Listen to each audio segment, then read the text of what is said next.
Hey guys, welcome back to the channel. In today's video, we're going to talk about how Empower's features compare to personal capital.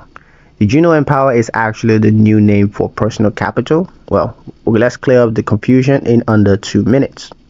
The first point, the rebrand. Empower acquired personal capital and rebranded its dashboard. So if you've used personal capital before, you're basically using Empower now. Second point is the core features.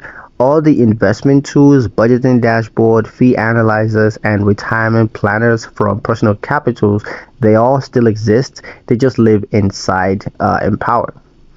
Third point is the new additions.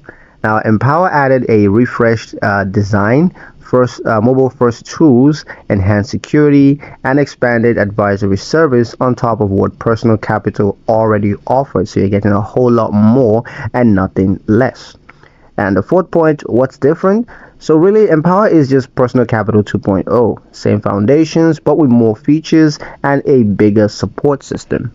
And that's pretty much it on the video, guys. Hope you liked it. Hope you found it informative. If you did, like, share, and subscribe for more helpful tutorials. Thank you guys for watching, and I'll see you in the next one.